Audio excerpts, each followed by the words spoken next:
এই যে 2000 টাকা আছে, এটি লয়া যা আড্ডাবাজি কর, খাওয়া দাওয়া কর। আমি যখন ডাকুম লগে লগে চলে আইবি। হ্যাঁ আচ্ছা ভাই ঠিক আছে। যা।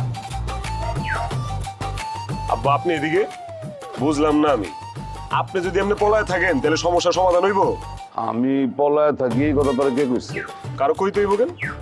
আমি জানি না, আমি তোমার চিনি না আব্বা। হ্যাঁ বাড়িতে এত কিছু ঘটে যাইতেছে আর তুমি এদিকে তুমি আমার কথা তুমি পলায় নাই, কি করতেছো তাহলে তুমি এদিকে? আরে কি করবো আবার, এমনি খাড়ায় আছি। তুই কই যাস? আমি এমনি একটু হাঁটতে পারিছি, বাড়ির আবহাওয়া পরিবেশ ভালো লাগতেছে না, একটু মুক্ত বাতাসে অক্সিজেন নিতে আইছি, বুঝছো? জায়গা আমি একটু আহি। বাজান বাজান বাজান, আমি না আসলে কিছু বুঝতে পারতেছি না, মানে এখন আমি কি করি কত? এখন তুমি কি করবা? কি করবা আমারে কম? আমার মাথায় তো এটা ঠেকে না যে তুমি একটা ডাকাইত পরিবারের দুইটা মাইয়ারে নিজের পোলার বউ হিসাবে কেমনে বাড়িতে লয়ে আইলা? আল্লাহর কি রে, এই কথা আমি জানতাম না। তোর বউর যে একটা ডাকাত মার্কা ভাই আছে, এটা তোর শ্বশুর আমাকে কাছে গোপন রাখছে, আমি কোনোভাবেই জানতাম না। আচ্ছা অসুবিধা নেই, তুই চিন্তা করিস না, আমি আজকে তোর শ্বশুর বাড়িতে যাবো, গিয়া তার আমি জিজ্ঞাসা করবো যে কেন সে আমার সাথে এই কামটা করলো। এখন বললে লাভ হইব? যা হওয়ার তা তো হয়ে গেছে। আরে কেন লাভ হইব না, অবশ্যই হইব। আমি গিয়া তারা বলবো যে আপনি কেন আপনার ডাকাত মার্কা একটা ছেলে আছে, তারা ডাকাত থেকে এই কথা বলেন নাই। আব্বা তোমার যা খুশি তুমি তাই করো, আমার তাতে কিচ্ছু যায় আসে না।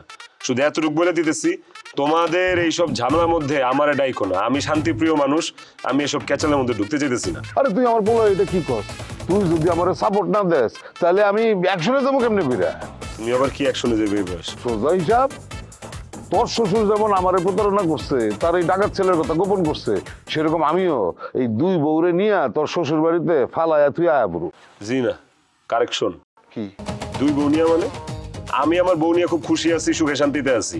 পারলে তুমি এক বউ যায় ফালায় আসো, আমার বউ নিয়ে তুমি কোনো জায়গায় ফালান লাগবো না। আমার বউ চিন্তা আমি করব। এটা কোনো কথা?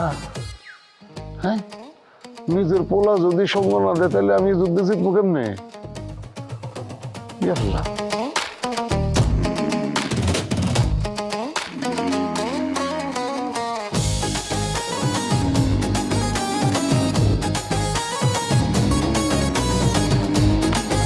এই যে ওস্তাদের লোক, ওনারে উঠান, উঠায় নিয়ে যান। ওস্তাদ আছেন নাকি আছেন? আচ্ছা মিউট একটু দেওয়া দি, তুমি একটু লাড়াছাড়া দাও দি।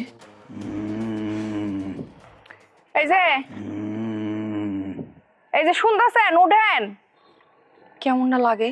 তবে কি জানো বিউটি, তোমার হাতে আলাদা একটা জাদু আছে। এরকম পাথরের মতো একটা মানুষ, সেই মানুষটারে তুমি একটু মাসাজ করে ঘুম পাড়াই দিলা। এই বিউটি আর অনেক জাদু জানে, সব কিছু পারে, সুতরাং বিউটির লগে পাঞ্জা লড়তে আইসেন না। বিউটি তুমিও না এককালে সব কথা ধরতে হয় গঙ্গা। তুমি হালি, আমি দুলাভাই, হালি দুলাভাই ভিতরে দুই কথা বলবো যা ওই হইছে, এরা ধরি রাগ লাগবে এমন কোনো কথা আছে? মাথা একটু রাগ আছে, রাগের চলে দুই কথা কইয়া লাগছে। যাই হোক, অল এভরিথিং বিষয় লই আমি আন্তরিকভাবে দুঃখ জ্ঞাপন করছি। হইছে, আর দুঃখ জ্ঞাপন করতে হইব না, অনেক খাইটারে উঠান। ওস্তাদ, ওস্তাদ সুন্দরীর হাতে অনেক জাদু আছে রে আরব। ধন্যবাদ। তাই আমার নাম সুন্দরী না, আমার নাম বিউটি। আরে কি বিউটি, আমি বলছি সুন্দরী, আজকে থেকে তোমার নাম সুন্দরী। সেটা খুলো, তোমার ডিল কত হয়েছে বলো?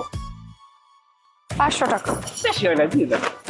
হ্যাঁ হ্যালো, 500 টাকার সাথে 100 টাকা বকশিস সুন্দরী দিয়ে দাও। আমি আবার কেন দে আসি। জি। হ্যাঁ বলে